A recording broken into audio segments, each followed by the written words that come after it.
It's the 22nd of June, 2017. And I'm working on the farm just like I am all weekends, cleaning saddles and riding boots. Be mucking out in the afternoon. No money for it. Wouldn't dare ask Dad either. Says it's training. Training most would pay for. 15 and I'm working like a man. Doesn't matter. It's a nice day. First good one of the year. For him, it's a nice day for work. I'm waiting. Ummy's coming back from Pakistan this afternoon. Shami Mahmood's wedding over there. I know I'm not a kid anymore, but I'm still excited at what she's going to bring back. Doesn't matter what it is. Suits, makeup, whatever. It's just excitement. And if it is a piece of crap, I can always swap it with the other girls on the street. Get something I need. But Ummy's got good taste, so I'm not worried. It's predictable. We're supposed to be going out for a meal, but Mum's forgotten she's got a shift at the drop-in centre. When we get to Hillside, there's a queue of patients around the block coughing their guts up. Straight away, Dad says he'll help out. So I'm sat outside in the sun playing games on my phone. Woo! It's my 17th birthday. I finished my chores early, 3 o'clock, and I'm out stretching in the yard. I see my old man coming across the field towards us. Not supposed to be back so soon. Had some business in Eldrick Village. He's waving. Don't do stuff like that usually. Not a waving man, but he's there with this white handkerchief. Looks like he's surrendering, but my dad ain't a yielding man. And then he falls over. It's 3 o'clock when the first ambulance arrives. An old Polish man who can't breathe properly. I see the paramedics try to get him on the stretcher, but he collapses on them. Sudden heart failure. I can see the other patients watching or covering their faces, but it doesn't matter. He dies. That's the first time I've seen it. Someone dying. He's wheezing, like he can't get the weight off his chest. Keeps looking at me trying to say something, but all that comes is Jesus, God. He's always believed, but he doesn't have faith in doctors. Vets maybe, but no doctors. He says that again. So he's angry when I call for an ambulance, and I'm angry when I can't get through to anyone. I've given up waiting. Rung Ummy's mobile, but she's not picking up. Check the flight landed okay. Got into Heathrow at 9. 3 o'clock now. Elbow will be back from the factory at 8, so I'll make food in a bit. Ummy will be hungry too when she gets back. Till then, I'm flicking through the channels. But I've seen all the films on Z and Star Plus, all the shum ones anyway. I'm so bored.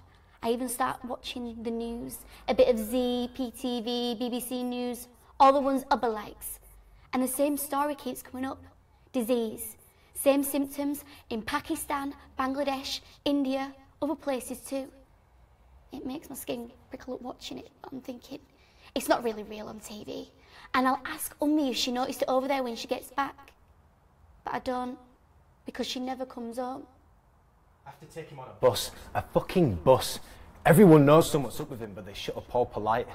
Dad just wheezing away like someone's just punched him. And then this lad gets on. Mum and Dad tell me to go home, but I don't feel like going there. So I catch a bus into town. I kid myself I'm celebrating, but I'm not really in the mood. There's this boy on the bus with this guy coughing away next to him. I can't help think about that old Polish man.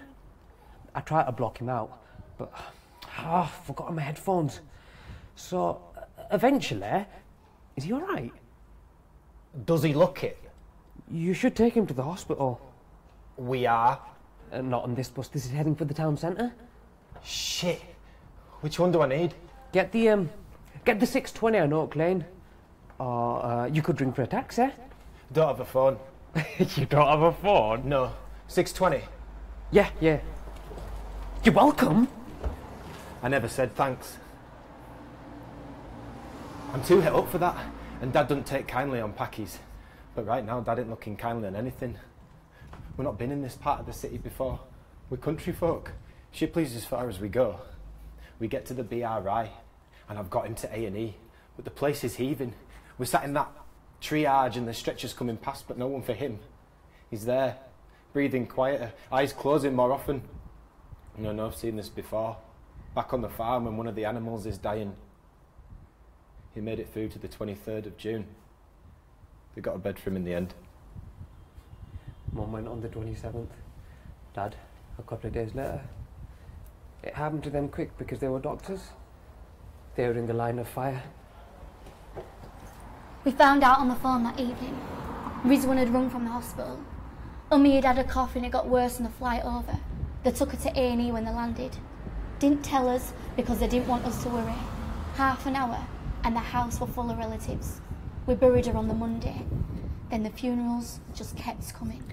And then they're just lying there in the streets, like as if they're just sleeping. Close the gates. Lock the door. Vicar tells me not to blame myself. I don't. They blame whoever brought it in. Folk travelling overseas. Folk who got family there. Folk that look too healthy. Them that look different. Them like me. I get beaten up by these lads in the queue for rations at Tesco. It doesn't matter that I was born here. It doesn't matter. My parents died trying to help. They just need someone to hit. I closed the Who's gonna gates. catch it next? That fear right there in every eye, making you jump it, making it hard to think straight. Who's gonna catch it? What people thinking they can stop something that travels through the air, that crosses every boundary.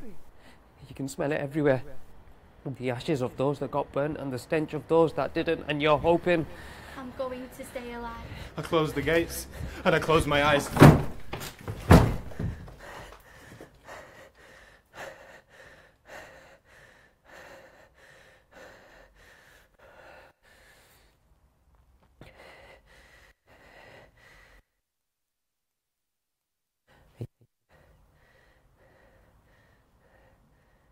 It might have finally ended, I don't know.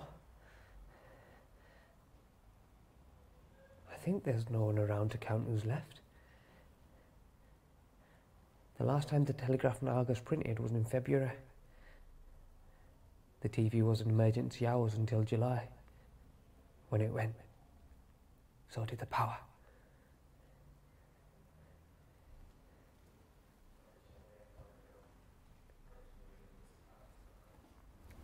Should drill the wheat and barley. Lambs are weaning. Still got a fair few animals, but there's been some roaming. Found some cows wandering the moor. Handy for milk.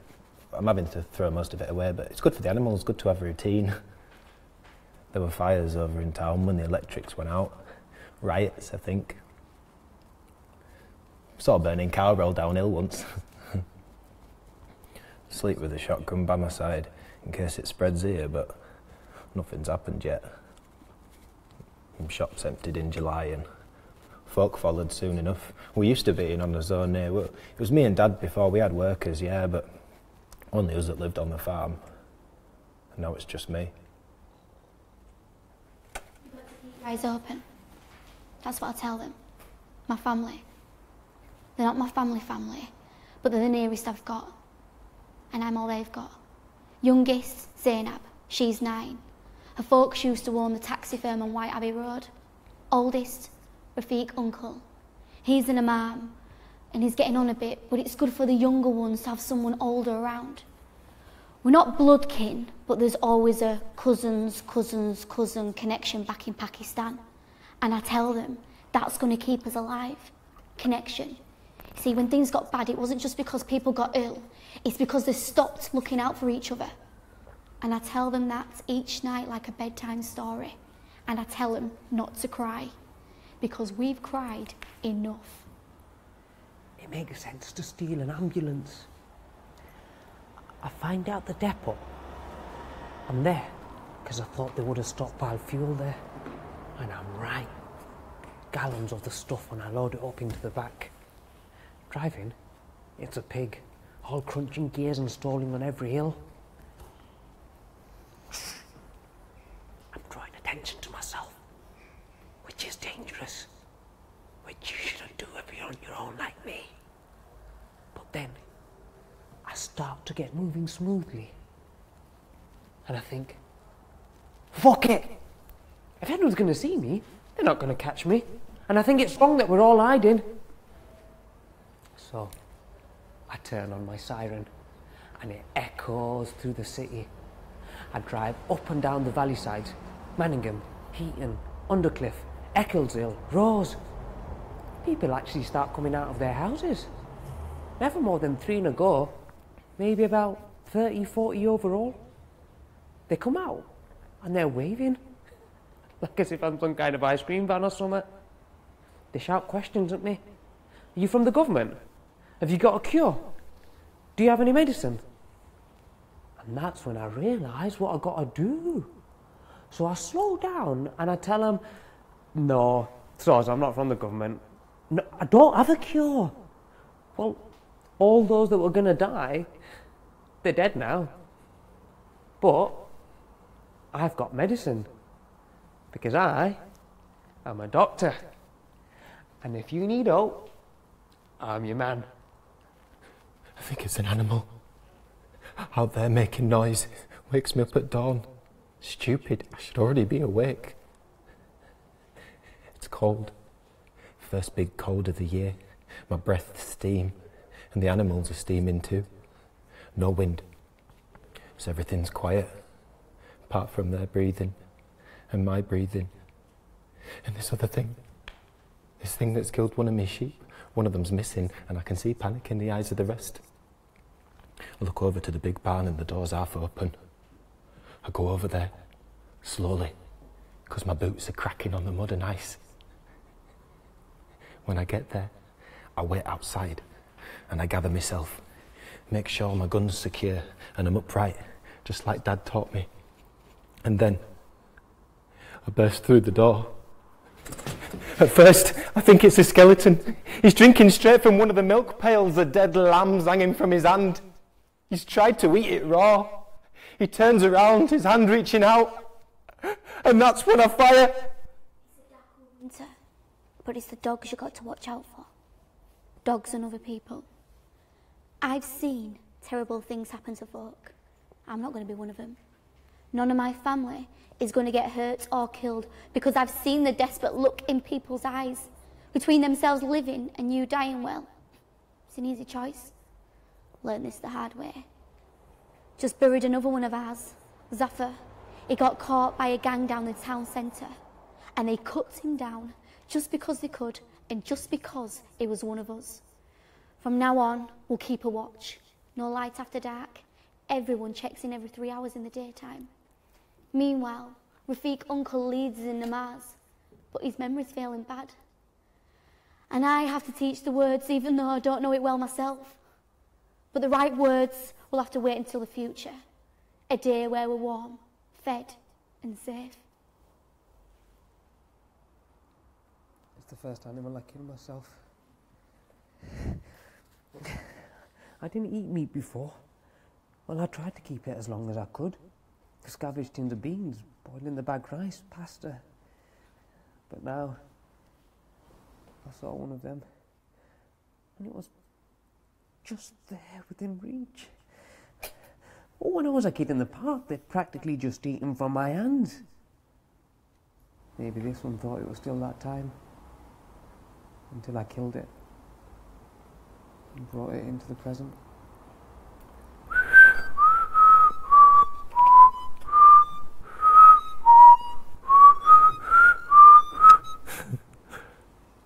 Merry Christmas.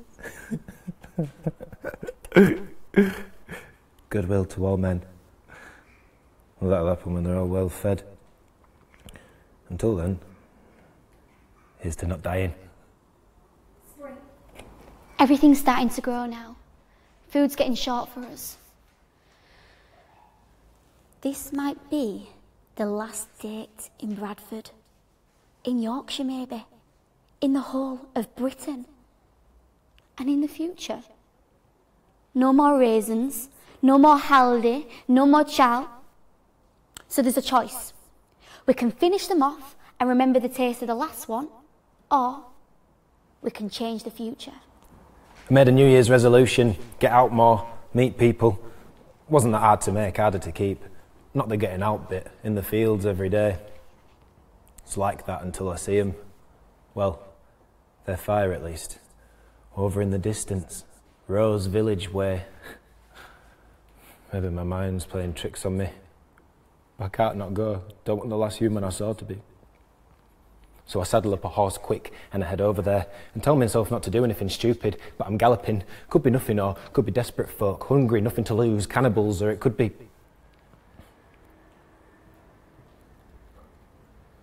The smoke's coming from the beer garden of this pub. And I can hear the noise of panic. Human panic. There's about 8 people and one of them's bloody and burnt and dying by the looks of it. There's this lady, stroking his face and crying. I start talking now, but there's no tears neither. A young bunch they are, just kids. And this one mad-eyed fella. Dying man must have been their leader. Who was their dad. And the lady's their mum. And they're the last family left in the world. And the world's just got them good. The Lord giveth, and the Lord taketh away. Yeah. He's taken from these people, and he should give something back. So I wait for them to be with him in his last moments. And when he's gone, I step out and I make him an offer. This isn't how I imagined it. My folks would be proud. They always wanted me to be a doctor. Already had me tutored up for uni. But I didn't want to go. I wanted to design video games. Those times I think of medicine, I imagine it'd be like Hobby with a nurse mopping my brow. But there's no nurses here. There's no beeping machines, and there's barely enough cleanliness. And the doctor, he's having to guess at what he's doing. I asked for it. When they started bringing me in food in exchange for insulin, antibiotics, and sometimes even a good old-fashioned appointment, as though that would make things normal for a while. But then this comes along. This woman from Barcren, she brings in this boy. He's not her son, but he's all that she's got. This boy, his leg's weeping after a fall down a collapsed sewer. She's tried to mend it as best as she could, but she doesn't know what to do now. And the poor woman, she's not slept in days. All of that on my shoulders. My first operation. An operation where I didn't have the knowledge, or the tools, or the help.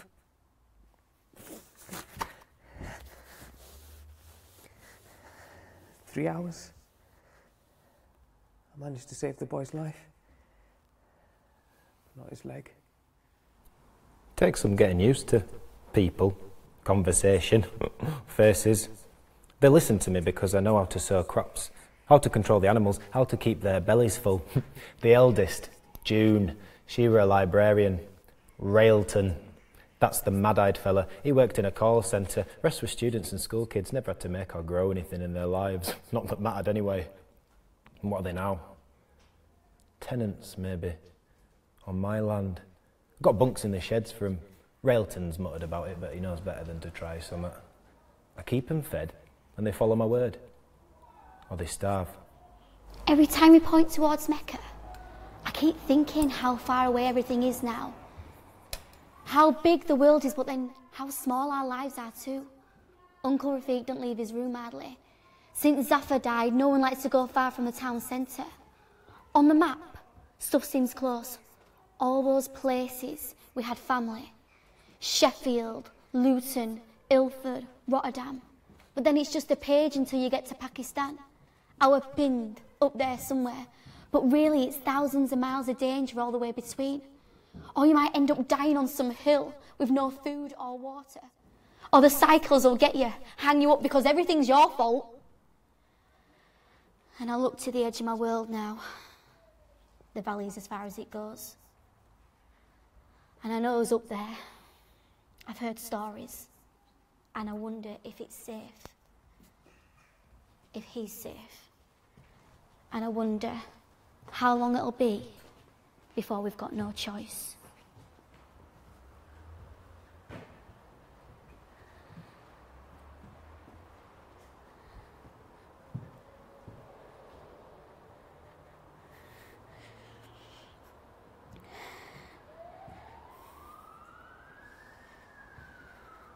He's all right looking.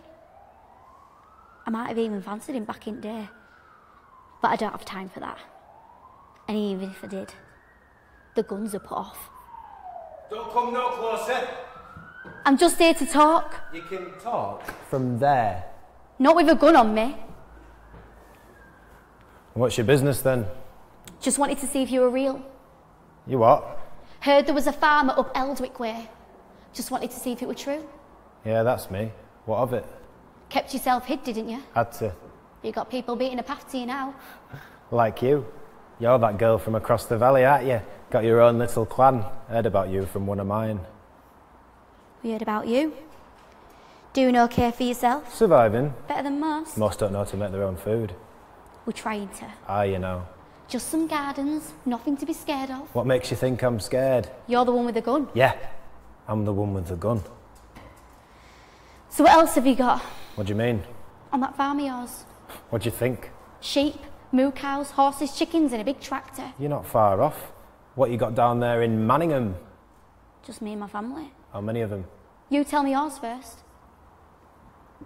I got 50 under me, Under you? working for me. What are you paying them? Food. You paying them well? They don't complain. Of course not. You got a gun. What about you? How many of your kind are there? There's 40 of my people. How'd you keep them all fed? It's not easy. Not easy at all. But we've got some gardens, tin food stored up. Any of you grown stuff before? And Mum did. Who's he? Priest. It was a farmer back in Pakistan. This ain't Pakistan. It's not Britain anymore either. It's still the same land and you ain't going to be able to feed your folk. Maybe you could give us some food. I'm not a charity. We'll pay. You can work for it. There's a building over in Belden you can move your folk into. Generous. Do you think your lot will be kind with us on your doorstep? They'll do what I say because I keep them fed and safe. They know the benefits. You, on the other hand, it's a miracle you've survived so long down there. From what I've heard, you're just a bunch of women and kids. One bad winter, one raiding party, you're gone. You'd be surprised what women and children can do. I've seen a bunch of kids rip a cow to shreds.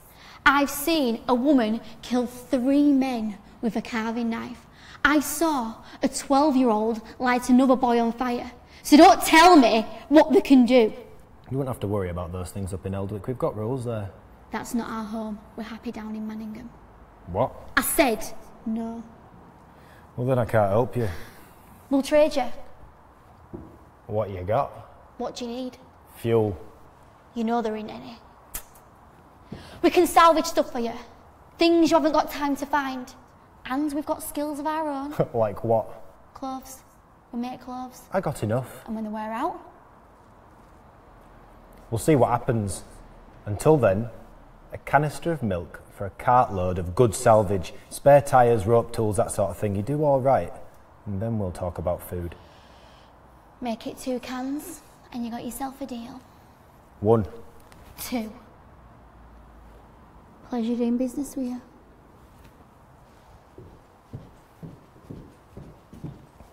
She's pretty, almost, but she's quick. She'd do us out of anything in a deal, and she's keeping her folks separate. That's all right. We'll keep ourselves separate. See who does better. I've been avoiding the Gurdwara. You see, my folks weren't that religious, so it's not like we were there much anyway. But now, the patients have given me a new name. Dr. Singh. Not Arvinder, not Mr. Sandhu, Dr. Singh. And it weighs on me heavier than I thought. That I'm being called that name, I'm walking past these empty temples. It's like I didn't know I had a people until they'd all just gone away. So I walked past, quickly. A shame that they've only me to carry on their name. I meet Nusrat for the first time that winter. She's heard about this medicine man. I'm only 18 years old. But the past years turned us into adults just as much. I mean, she's not a girl and I'm not a boy anymore. It's made us tough, made us wary. So, I mean, it's not like a date. We meet on neutral ground. But it isn't a McDonald's. So you're a doctor? I suppose, yeah. I'm not licensed. I was told you do medicine. I try. That makes you doctor enough. I know how to read labels. Don't mess. I know you got a stash of Dwy somewhere. There's no good just having pills. You need to know what they're used for. You know how to read labels? Yeah, I can understand them. Then you know they won't last forever. Nothing does. We've learnt that the hard way. Why become a medic then? It's the family trade. I need help. Health and that. And what can I do? Kids keep getting all sorts of taklif. All of us are. It's the food. We're not getting enough of the right nutrition. I know that. Have you tried getting some more? That Alain fella over Eldwick way? I don't want to be in debt to that man. Yeah, but you're gonna need to get some more things once all your tins have gone. Veg, meat, milk. We've got a couple of goats and we grow our own food. You got any going spare? Just enough for ourselves. Just Muslims in this family then? Only family in this family.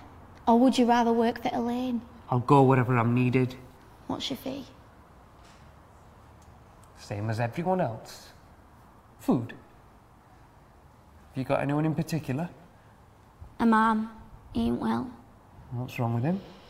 He keeps wandering. Someone has to stay him all the time. And it's not the Bradford or Pakistan that is living in his own mind. And what am I supposed to do? I don't know, you're the doctor. Yeah, but that's dementia you're describing. If we had some inhibitors, that might slow it down. But he sounds pretty far gone. Even before the plague, there was little we could do, and you already knew that. I know. So what should I do? Just make sure he's comfortable. I'll sort something out for the depression. You send a sack of veg up Ecclesdale Library. Is that it? No. I'm afraid you're going to have to look for a new imam. And it's like, the moment he says that, Rafiq uncle hears something and leaves his room. I don't know if he heard a voice or something. I wasn't there, and I don't like to make this stuff up. But he leaves his room, and he sits down into the garden, into the cold. And with one last breath, it's gone. And we know. We're in the future now. 10 years. Hard years. Cold and hungry. But productive. I'm called to more and more births. My family's in the hundreds, babies born here in Bradford, children picked on my travels. Births, but still a lot of death. We've got farms to keep herds of sheep and cows, fields of grain and sugar, beehives too, industrious. We weave the North Country wool and trade it to Elaine's folk and our cousins across the country. I make my own medicine now. Willowbark powder for aspirin, dandelion root as a diuretic, Jimson weed for asthma. My workers come to me on Sundays with their tithes. We've got a new imam now. He's from Rochdale. My days are full, but I live alone in my library. Still live on my own. I have servants, but they're in the outhouses. Now they call it the manor. Not married. No time with all these people to look after. We've taken over the whole of Manningham Lane. They call it the Threads. New names keep coming, but Dr. Singh has stuck. My family call me Ummi, but to everybody else, it's the Begum. They call me Mr. Elaine, or they call me Sir.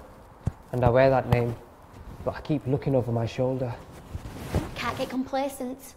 Can't never rest. Because this world still hangs by a thread. Remember when the potato crop failed in year 6? Dysentery in year 8. Leeds Road fires. All it takes is one small spark. Someone seen an evil eye. Animals dying. Children dying. Someone coughing and the fear coming back. Someone looking for a face to blame. A bad harvest. A bad winter. Like this one. 3 deaths in Willesden. 3 more in Cottonley. June Smith in Oxenhope, you know about. 4 with the Adamsons up in Haworth. Those are hard numbers. Still, it'll mean more food for those left behind. What? You know it's true, Doctor. They're having a poor time of it in farms up there, can barely afford the taxes to pay for you. I did what I could. That's not what I want to hear. I want you to tell me it's contained. We don't want folk to panic about this. Influenza? It's a natural outbreak given the circumstances. Best it stays that way. You've been a bit quiet about this, Begum, not like you. You had anyone go down with this in the Threads? You know we're fine. Hale and hearty, yeah. And do you suppose the Adamsons had something to say about that, did they, Doctor? There were some mutterings. Well, tell us then. Or were it confidential? They said it was the Threads folks bringing in the fever from outside the borough. Right. And you believe that? No, I'm not saying. Oh, but you're happy to trade us when it suits you. I'm not What do you want me to do? Kill one of mine? Make it equal? I think that's enough. You can leave now, Doctor. Oh, one last thing. I'm going to need a horse. A quick one. There's that new settlement up in Steaton. You'll have it. Don't forget, Ramina Hussein's due any day now. Don't just go using that fast horse riding up north. I won't. See you both next week. What was that all about then? You tell me. Sounded like you were blaming the Threads for this outbreak. I wasn't. Could have fooled me. I was warning you, letting you know how it is. You've got to be careful. I've heard those lines before, Maester. We're plenty careful. Good. Then our business here is finished. You may go back to the Threads. No, not finished. And what is it then? I've got a complaint. Well, let's hear it. You know what it is? It's about fishing rights. Really? We've talked about this enough. You've got the Beck down in Shipley, you've got the River Aire up to Nabwood. You've got the... You know what it is? Old Railton over by Cottingley. What's he done this time? Went after 2 men while fishing the river. You sure that's all they were doing, not poaching? Yeah, but even if they were up to anything, they didn't deserve that beating. I thought you lot were strict on crime, cutting off hands and that. This isn't a joke. He's dangerous, that Railton. Every week he's chasing someone through Heaton Woods, and he knows we've got foraging rights there. The man lost his child this winter. He's not in his right mind. He's been crazy long before this winter. I'll talk to him. That's all you're going to do? Talk? I thought you were the justice up there. That's 2 of my best workers. That's them not weaving, not knitting your wool. I'll talk to him. You mean you're protecting? I'll protect the peace. No peace with a wild man like him. And not just him. Those Adamsons in Haworth. This isn't the first bother with them. They nearly killed Farouk when he got with one of their daughters. Your folk weren't too happy with him either, if I remember right. Yeah. And I dealt with it. Just like I'll deal with Railton now. Is that all? No. Next week's market, I've got a big shipment of honey coming up from Derby. No, out of the question. Why not? Have you listened to a word I've said? It's good stuff and there's plenty of it. Doesn't matter. Why not? You know why not. My tenants won't have it. You're undercutting them. And Railton's one of those too. His beehives are the bedrock. Well, he's not making enough, and this way there'll be plenty. No. I thought you were the maester, Elaine. I am. Then you should be in charge. I know what you're trying to do. I'm not trying to do nothing. You are. You're doing the sweet talk thing. Sweet talk, because it's a sweet thing, honey, which you need more of, and you know it. So what do you want? Well, I'll talk to him. Thank you. That's all I ask. See you next week. So the plan's worked. I'm head man from Belden to Keighley. Things are getting easier for me and my folk. I know they're in the same empty bellies anymore. They've got work to do, and so have I. So we should be happy. But it's the map, see. It keeps getting bigger in my head. Look at all the land spreading above me, unused, wasted. Ain't folk enough to do aught with it. No, there's people up in Grassington. They come down to market to trade now and then, but up till then, there's nothing. So that's my next target. Get to Grassington in 10 years, make everything up there farmed, useful, safe. But then I look back down south, across the valley to the Threads. She's over there, the Begum, her and her folk, separate. She won't stand for it. And I ain't even go along with it. Use her word for it, Zameen. Because that's what she wants. Wants her own land, wants her own space, she says she won't. It's the boys. It's the boys causing trouble. No surprise there. The new Imam and his posse. Still call him that even though he's been here nearly a decade. He'd done okay. Did what he was told. Helped keep us together in faith. Not over the top either. God should be like a good neighbour. You don't want to offend him, but you don't want to live with him either. But this Imam, he got followers. Not his fault, they just think he got answers. And I understand it. He's been cut off from everything that they used to be. But they can't keep living back then. We need to knit new threads. Those are the words I always say. New threads. And now, I'm getting back chat from him. Stuff like, it looks bad, an unmarried woman leading us. Never mind that there's reason why most of the women alive. They get a bit of food in their bellies and they start thinking nonsense. And I can see the look in his eye. He thinks he's got a chance for me. I joke with Ramina, not even if he were the last man on earth. And he nearly is. Maybe I should say yes to one of those traders. Get a proper connection going with one of the places we don't know well yet. Glasgow or Cardiff maybe. Or maybe I'll just stay the Begum. Ghosts. I must be seeing ghosts. It's a cold morning in March, and the mist is hanging over everything. I'm on Otley Road of all places, just down from where I saw my first dead body. 11 years since. So when it happens, I think my mind must have finally gone. All those years of trying to bring people back from the dead, and now there they are. These figures coming out of the mist. There's about 40 of them, and they're gently murmuring amongst themselves. I think about hiding. I think about running. But all those instincts that have kept me alive disappear because I see them. It's the cloth. Blues, blacks, greys, and even a faded orange. Turbans. There are men wearing turbans. I haven't seen that since, so I don't care. That this is the moment I finally go mad, because I'm running down the hill. I'm running down the hill to meet these ghosts. I'm running with all my heart, and I fall, because I don't see that broken bit of pavement, and I don't see that broken bit of pavement because I'm running, and I'm crying. I'm crying for the first time in 10 years. And I'm shouting, and I'm waving, and I'm falling again. And then I'm grabbed by these hands that are warm and alive. And they're around me. Hands that put a knife to my neck. I get some visitors, a family from Gillingham. They've done the North Road route, Stevenage, Bedford, Doncaster. They say they come because they wanted to see me. That the Begum is the most beautiful woman in all of England. But I get to the point. What do you have to trade? The old man looks over to the lady now like, shall I do it? And I work out that she's the real boss. He picks up a bag and puts it on the table and opens it up.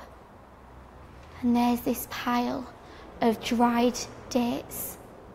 10 years. 10 years since I've seen the last one, and I can see the buddy clocking me looking for a sign. So I ask her straight, where did you get these? She's got one of those rough throat voices, says her name's Dorina Auntie, that they came across the water, France. I ask how she did it. She says they just did it. I ask how they got the cajole. She says they know someone. So it's one of those conversations. I ask, how much do you want for them? She says, they're a gift. I say, how much do you want to keep bringing them in?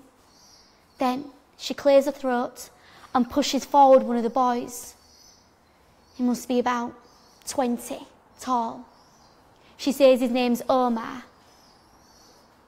That is her adopted son, and he's not married.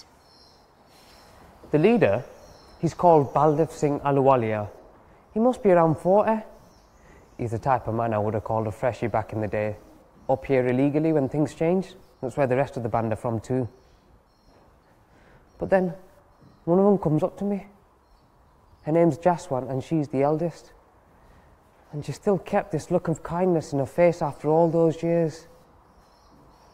She called me Put. No one's called me son in such a long time. She comes towards me with a handful of prasad. I hold out my hands and make a bowl with them. And for one sweet moment as I eat the prasad, I'm home. Home. That's what these people need. And I want to give it to them. No. How do you mean, no? There's no space at the manor. They wouldn't need to be there. If they work in my land, they do. Learn under the manor at Eldwick, and then you get the right to move on to the farmstead. That's the way it goes. But they already have farmers amongst them. Do they now? And what are their intentions that way? To feed themselves. Look, you'll have no competition, and it's just a handful of people. We all started out with handfuls, didn't we, Begum? Why don't you say anything? I don't mind trade coming into the borough. I don't mind folk either, but I just think... You, of all people, should understand what this means. Why can't I understand? Because you... you're not like us. You remember your place. I don't have a place. I'm the doctor. I'll go wherever I'm needed. And we value that. Good! Because if you don't let these people stay, I'm not going to be your doctor anymore. You don't mean that? I do. How will you make a living? I've seen enough farming to give it a go. What if we expel you? Nah, you wouldn't do that. You're the one that started with the threats. Then I'd leave. And you'd have to heal yourselves. Am I not needed here? Yes, we need you. It's because you won't share. I don't get your point. I understand the Begum's message. Oh, really? That's because you've talked about it amongst yourselves. It's not unreasonable, Doctor. You want us to open our hearts, but you won't let anybody learn those precious medicines of yours. We have to wait for you and your magic bag. How many folk have died because we've only got one jealous medicine man? Then let me have some apprentices. No one's stopping you. No, my own apprentices. I want the Scots. Let them stay and you'll have plenty of nurses and midwives. How do you know they'll be any good? I'll only pick the best. And the others? You know there's wasted land in the borough. They can cultivate it. It's out of the way for you both. What about the tithe? They'll pay it when they get settled. They'll need your goods too, just like the Threads does. Any weavers in them? Look, you don't have to worry about that. What do you say? You object? No. I give them a year. They cause any trouble and they're gone. Thank you. Thank you for doing the right thing. I'll tell them. Would you do that to my folk? What? Kick us out the Threads? Don't answer so fast, will you? Would you do that? To me? To you? That's what I said. You haven't got the men anyways. No. What? No, I wouldn't do it. Why? I've got a good thing going. Good for you. Good for you too. Threads is thriving. Got a name that's known all over. So have you. So? We've got a good partnership. I've had a marriage proposal. Must have had a few these past years. I'm gonna take it. What? I'm gonna say yeah. Why? Makes good business sense. Must be someone with a bit of clout. Do I know him? No. He's nobody. Then why are you getting... Because we were nobodies once. See? Does that mean you'll be leaving? Would you leave 10 years' work if you got married? No. There's your answer then. I will be going away for a while. Where? Away. Any problems, go to Ramina. I've spoken to her. She knows what to do. See? When's the wedding? In a couple of months. The man is invited to come. That'll let them know.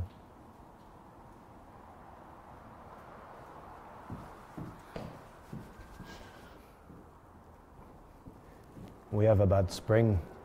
Lambs are dying left, right and centre. Every day I'm having to settle one dispute or other, and most are on Railton. If it's not the Threads, it's his neighbours to the north. So I turn up on his land in Cottingley, my land in Cottingley. I'm there to have a strong word with him. But as I come near the farmstead, I hear this shout, "Don't come no further!" I figure he doesn't recognise me, so I carry on walking. But then I hear again, "Don't come no further! I'm armed!" And he is. Where the fuck did he get a gun from? I'm not carrying anything but my crop. Left the shotgun when I tethered the horse. Stupid move, lazy, complacent. But I figure it's just old Railton. So I tell him I'm just paying a visit. When I get inside, the place stinks. Oh, it has gone to seed. And so's Railton. He looks at me and says he's paid his tithe, even though he had to starve for it. I tell him I'm not here for that. But I look him up and down and he's got this mad dog look about him. I tell him, "You're going to have to bite your tongue, Graham." "What for?" I'm the wronged one. Just to keep your temper in check. You're not God. You can't feel. At first, I think he's been drinking. Then I see it's the gun that's made him drunk. He thinks he's in charge. So I tell him, it's for your own good, but inside I'm thinking, you ungrateful fucker. He goes on about how his land's been stolen, how he gets the evil eye from the Begum's folk, how he's going to run them out of the borough for what they've done to his boy. And then he turns on me. Says there's folk on the farmstead who agrees with him. Says I'm soft. Says that packy bitch cast a spell on me and he's going to see a rang for it. See a rang for everything that's happened. And then he puts a hand on me and says, what gives you the right to be in charge? And that's when I'm on him. I knock the gun from his hand and I knock him onto the floor. He's surprised that I'd done it, but I don't stop. I got the crop in my hand and I beat down on him. Again, and again, and again, and again, and again, and again, and again, and again, and again, and again, and again, like he's an animal, like if I'm being hard enough, I'll just... Alan brings him to me at dusk. I think he wants the cover of darkness, or maybe it was just a long beating, I don't know. I tell him, you should have brought him straight away. Just be glad I brought him at all. Luckily nothing's broken. Railton's concussed. Got some badly bruised ribs, split lips, cuts on his face, dried blood. I get one of the girls to fetch the alcohol, and I get some of the lads to hold him down while I clean the wounds. Occasionally I look to Alan, but I don't see anything on his face. After we stitch him up, I put Railton to bed. You got all the assistance you need? Yeah, they're good. You trust them? Yeah. But if you think this isn't going to get out, you've got another thing coming. I know. I appreciate Railton's a difficult man. He had a gun. It's not safe for a man like him to have a gun. You've got guns. And what's that supposed to mean? Oh, there's disarming a man and there's doing that to him. What is it? Are you trying to send out a message? No. What the rest of your farmers going to think? We'll see. You might not listen to We'll them. see. Right. It's dark. Best heading for the man in the morning. It's all right. I know the way. You keep a watch on him. Why did you do it? He threatened my person. And that is a threat on the borough. You keep acting like that, and this borough's going to be facing a lot of threats. You go too far, Doctor. Not far enough. I should have said this years ago. The world's changing again, Maester. Don't let it slide back into this. You on your horse, trampling over anyone in your way. Let it go. Let her go.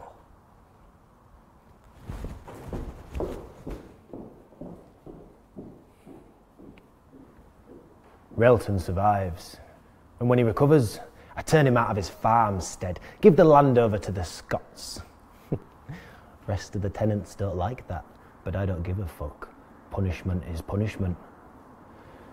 Only the farm burns down before the Scots can move in. Seems like half the troublemakers are happy, half reckoned it was aimed at Railton. Get them mutterings how it was Fred's lot that done it, them behind the fire and them behind his exile. Rumours that Railton's raiding on the M62 way like he's some fucking Robin Hood.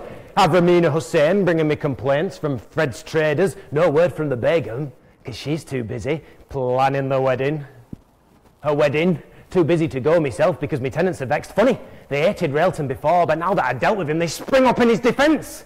What's to stop Maester from turning up with a gun one day? Why give up tithes to a man they fear? Why follow my word when they know how to work the land themselves? They don't need me.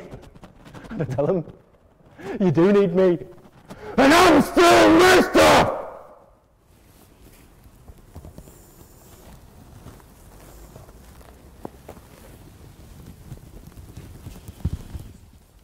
This is the first big out shandy.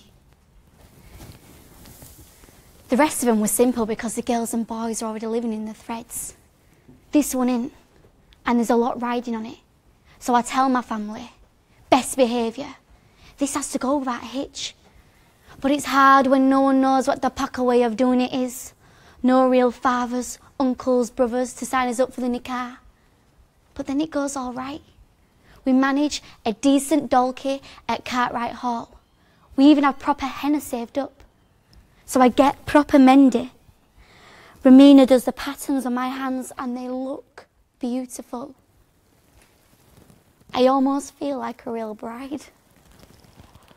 I wonder if that's what Omar sees when he looks at me in the mirror for the Moody Kai. He's all right looking. He'll do the job.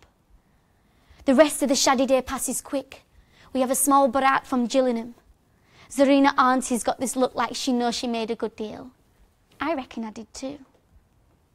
But Omar, he looks lost. I think the wedding night might be tricky if he don't wake up. But then it's Omar who starts crying. I can see that Imam thinking the world's gone upside down, and I can see Zarina Auntie bollocking him underneath her breath. She don't want things fucking up now. Me, well, I don't know what to think. So I put my hand in his and we go home together. I'm hoping it'll be like a big wedding to show we finally seem to be entering the age of plenty, or an age of just about enough. Oh, but in any case, I'm looking forward to the delicacies they'll have at Begum's party. Gulab jamun, burfi, jalebis, all good, healthy stuff. The whole of Cartwright Hall's done up. There are representatives from across the borough, from across the country. Baldev Singh at the front, chest puffed out, showing he belongs. And the Begum, in the middle of them all, looking like royalty. A few hundred yards from our new house, sun finally setting on a hot day. The crowd have gone ahead to welcome us home. Passing through the big park gates, smiles all around. Then this other hand comes out of the shadows, and there's this knife. It's Rumina Hussein who calls me over. I run to Oak Lane as fast as I can. They call him slow, Omar, but he moves fast and goes to grab the blade. I get there, and I see the Begum on her knees cradling her husband. One look and I know it's too late. The colour draining from him, the blood covering his shawani. I think he's trying to pray, but there's only a small movement of the lips, shallowing breath. I kneel to assess him. I'm sorry. There's nothing I can do. Then what good are you to me? And a small wave of words goes around the crowd. Inna lillahi wa inna ilaihi raji'un.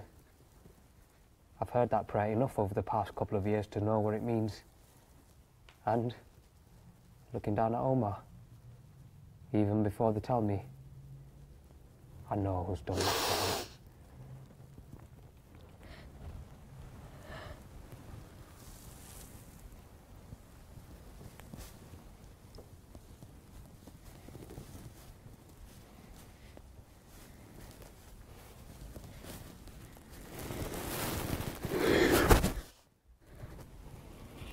He was my husband. I'm sorry for you. I really am. Oh, I don't pay. I want justice. I don't know where Railton is. He was with one of your farmers. I don't know that. It's obvious. Give me a name then. Did you put him up to it? How can you say that? He was going to kill you. Sorry. I'll do the searches. And when you find him? There'll be a trial. You have my word, it was him. I'm not free to do as I like anymore. But you know that he's got to die, right? Does he? This ain't the time, Doctor. When do we stop killing folk for breaking the law? He's the murderer, and my family will make sure that he meets justice, even if it means going into the north and bringing him back down here. You know that won't be tolerated, Begum. I'm not going to sit around and do nothing. We buried my husband yesterday. We should be burying Railton today. Calm yourself. We'll do this without ripping the borough apart. You'll have your justice. You have my word on that.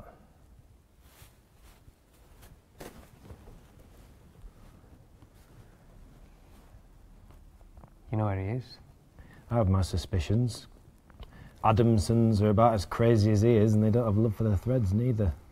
Makes sense they helped him. This is going to cause trouble for you.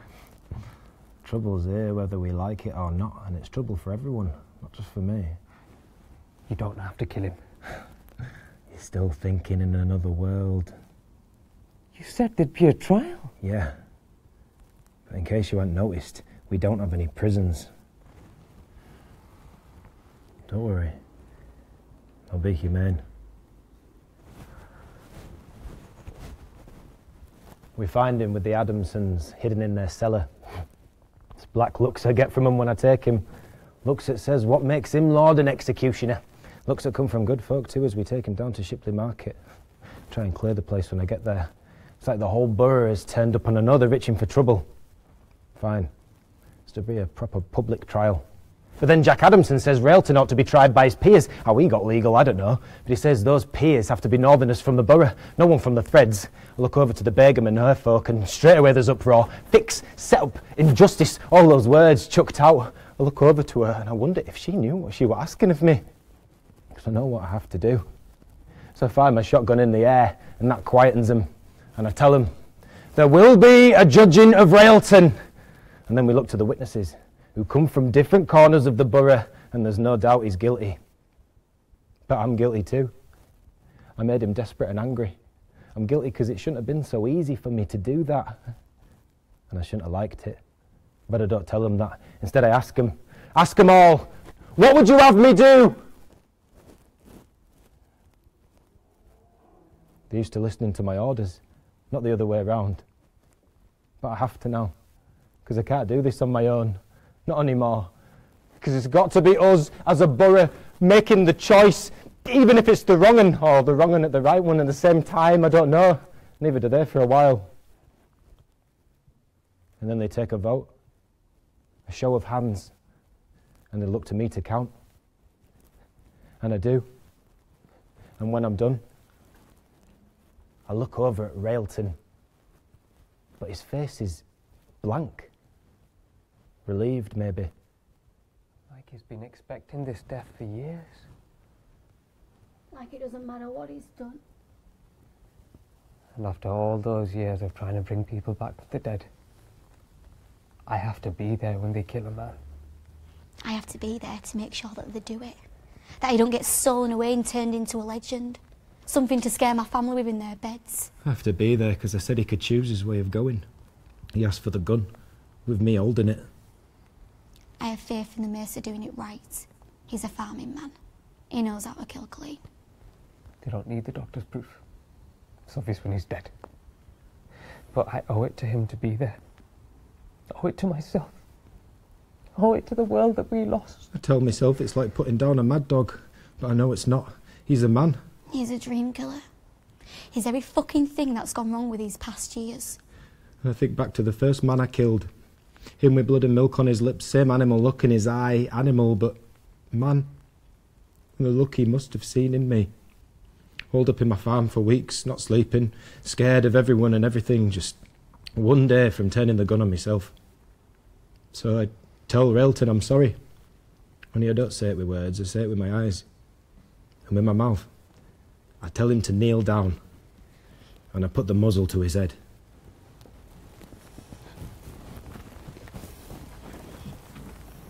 Grief. I got that. Zarina auntie wailing in that ripped voice of hers at the funeral. She gets better though, when I offered her another Ishta, Zainab. She was the youngest back in the day. First one I took care of. Zarina auntie asks if I'd look at one of Omar's brothers for myself. But I can't. Not now. There's too much work to be done. We make the journey midwinter. Maister Elaine comes to see us off. He gives me a big fleece blanket as a gift, but I know it's for the journey. And I smile. Even though I know I've not been honest with him. Yes, we are going to Kent, but we're not coming straight back. We get to Gillingham days later. Rest a while there. Then, on the first day of the new month, we walk through the Channel Tunnel. We named her Jamie after her grandfather. Mother's idea, not mine. Should have been James anyway, but we weren't banking on her being a girl. Probably one Molly would have changed her mind if she'd have survived the birth. But she didn't. Jamie ain't scared of me. Said she weren't going to take over at the manor, she were going to work down in Saltaire School. I bring the sack down to her every other day. Kids coming up to me, having a joke with old Elaine, or cadging an extra apple. Their dads and their granddads still tip their hats to me, but these ones, no fear. And it's good, because I got tired of it. Don't even stand for council anymore, any of that bookwas. I tell Jamie she should be married and raising kids. She says she is raising kids in school, and she does have a fella. Fisher Farouk's son, Yasser, works the steam barges on the canal. Decent enough lad, though what Jamie's granddad would say, I don't know. But it wouldn't matter to her anyway, because she's fierce. And I felt that anger, given some of my own. Nearly broke things between us. And that's still there, sometimes. Like when I bring the sack down to her, and I can see the look in her eyes that says, food. Why are you always trying to buy folk off with food? Then, sometimes, when we've had a chat and I'm heading back to Eldwick, she gives me a hug. Not a big one, because we're not like that, and I don't really hug back, but on the inside, it's like she's setting my bones right. Cha. Actual tea. And yes, dried dates, and lychee, and aldi, and adrak, and the things we had but then we didn't have. This came off a last year's clipper, out of Karachi, into Hull, steamed along the canal, avoiding Adamson country.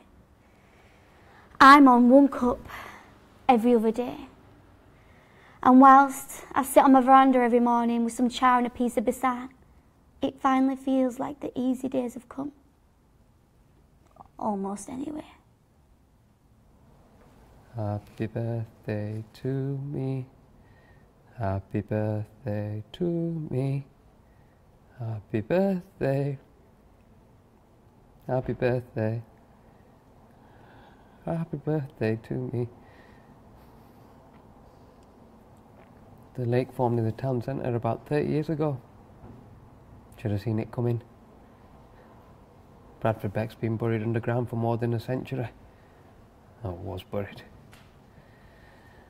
My time away from the infirmary is spent around Peel Park. A few of the Scots refounded the old Gurdwara on Bolton Road. Still think I'm a little strange, but seem to tolerate me.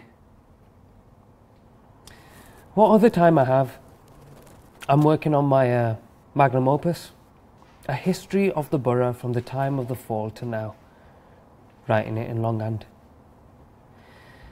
When I'm not doing that, I come here and I fish, and I look into the deep water and I look into the past.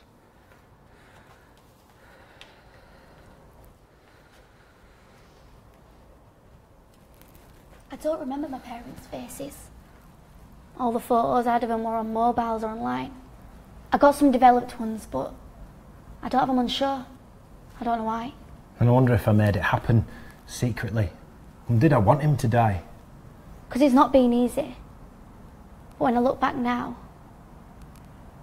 and I go back into the world, I never felt so alive. Blank slate. And there's not a day I wish I wasn't 17 again, and that it didn't happen. But I've got that voice that speaks to me. You had it all taken away from you before. Don't mean it won't happen again. Don't tempt Allah.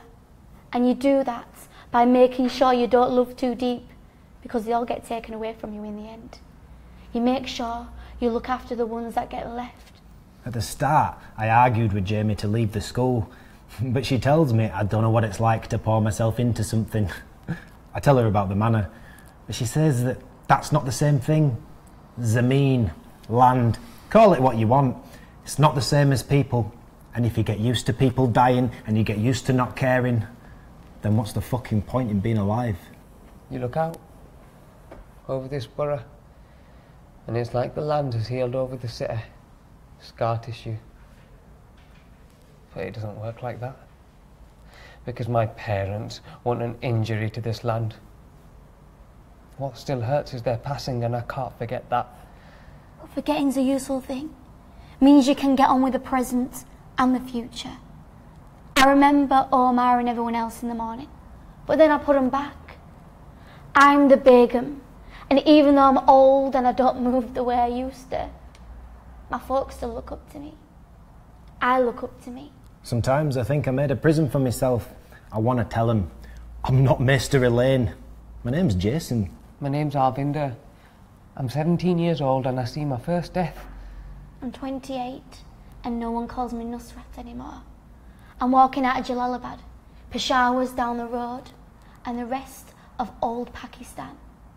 It's a cold, good day. I'm 55 and I'm broken. But I might have a child that loves me, calls me Dad, and doesn't say it like a curse. And I keep fighting death. And I keep seeing it for 40 years, knowing I'm gonna lose. And I came back. Because they needed me.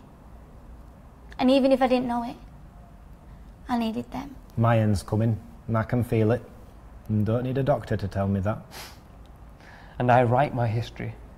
That's another way of fighting it. You got to have the past, but you can't get pulled back by it.